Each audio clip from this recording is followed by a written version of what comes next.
海外テックのこれマジリナです。ミントだよ。メモアプリのオブシディアン知ってる？マークダウンファイルをフォルダに置くだけのあれ。知ってる。あのノートアプリ。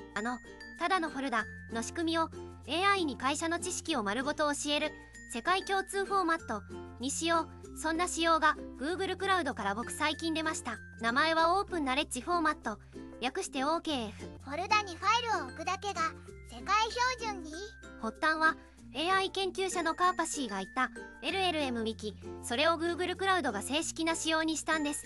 今日は具体例付きで基礎から教えます。でもなんでわざわざ新しいフォーマットがいるの？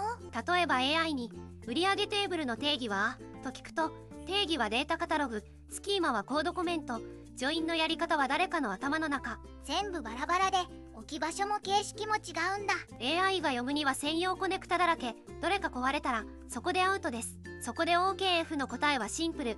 サービスを増やすんじゃなく形式を一つに決めよう。フォーマットとサービスどう違うの？サービスは使うためにログインがいる、 API がいる、そのベンダーが続いてる前提がいる。フォーマットはただの約束事です。このファイルはこう書きましょうという規則だけ。なるほど、 JSON みたいな。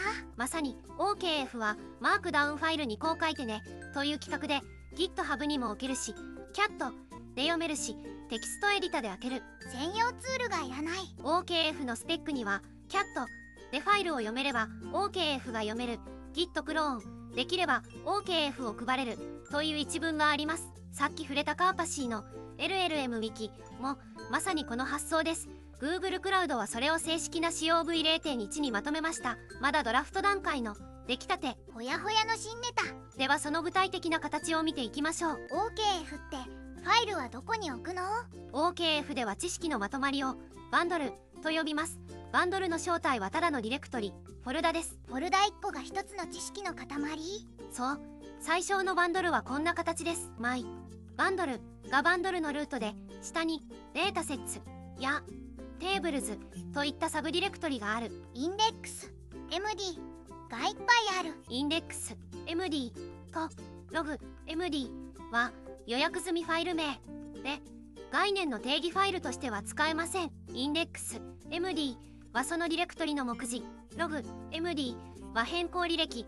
この2つだけが特別恋です。それ以外のファイル名は自由？自由です。サブディレクトリの名前も自由。テーブルズ、オーダーズ、MD というファイルがあれば、それが一つの概念を表すファイルになります。オーダーズ MD の中身はどう書くの？ OKF の概念ファイルは2パートに分かれています。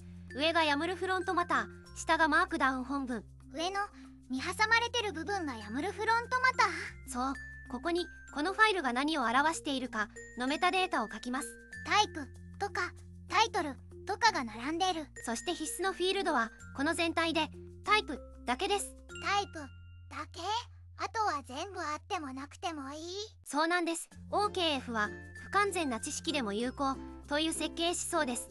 タイプにねさえ書かれていれば、そのファイルは OKF に準拠しています。マークダウン本文は自由記述です。仕様が簡麗として挙げる見出しはスキーマ、イグザンプルズ、サイテーションズの3つ。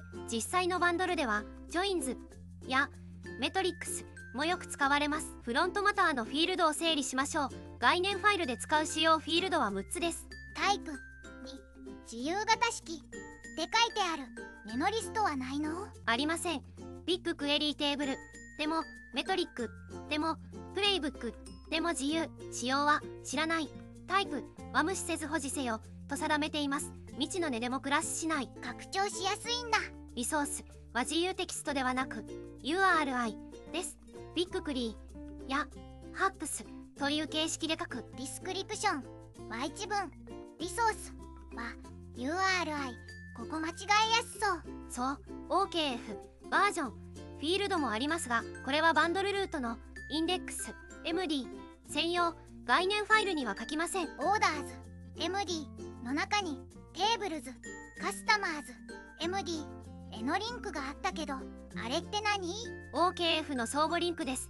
普通のマークダウンリンク、テキスト、パスでファイル同士をつなぐだけ。するとバラバラなファイルがグラフ構造になる。パスはバンドルのルートを起点にスラッシュで始める形が推奨されています。パスがで始まってるバンドルのルートからのパスってこと？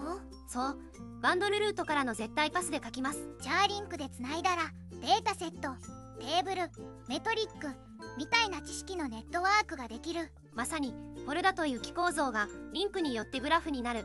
それが OKF の革新です。ちなみに概念 ID はファイルパスから MD を取ったもの。テーブルズ、オーダーズ、MD ならテーブルズ、オーダー S です。リンクが壊れていても有効な OKF です。予約ファイルのインデックス、MD とログ、ムド、具体的にどう書くの？インデックス、MD はそのディレクトリに何があるかを一覧にするファイルです。ポイントはインデックス、MD にYAMLフロントマターが不要、タイプも書かない。バンドルルートのインデックス、MD だけ OKF バージョン 0.1 を任意で書けます。フロントマターなしのマークダウンで目次を書くだけ。ログ、MD は変更履歴で新しいものを上に書く。AI がこの知識はいつ更新されたかを追うのに使います。こちらもフロントマターなし。実際のプロジェクトでどう使うか見せて。使用書で例示されている GA4、Google アナリティクス4の知識バンドルがあります。メトリックスの下に8ファイルある。各メトリックスが独立した MD ファイルになっています。面白いのはこれらのタイプがメトリックではなくレファレンスで統一されていること。タイプは厳密な分類じゃなく作る人が決めるオチで言っています。数式や集計ロジックはマークダウン本文に書きます。テーブルとメトリックスが別ファイルで管理されてるから AI が個別に参照できる。準拠基準はインデックス、ムド、ログ、MD 以外のすべての MD にタイプがある。これだけ。壊れたリンクも知らないフィールドも OK。 独自フィールドは好きなキーを足すだけ。使用は知らないキーを消さずに保持せよと定めています。配布は Git リポジトリ推奨。 ZIP やサブフォルダでも配れます。まとめるとまとめ、一応 OKF はマークダウンと YAML フロントマターだけで成り立つフォーマットです。専用ツールは不要。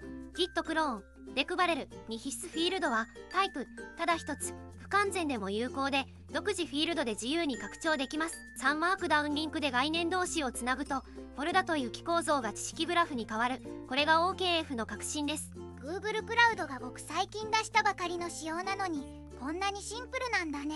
フォーマットは単純に保ち、仕組みはマークダウンと Git に任せる。その割り切りが面白いと思います。今日の動画が役に立ったらぜひ高評価と登録で応援してほしいなの。次回もまたお楽しみに。海外テックのこれまじ次回もしっかり深掘りします。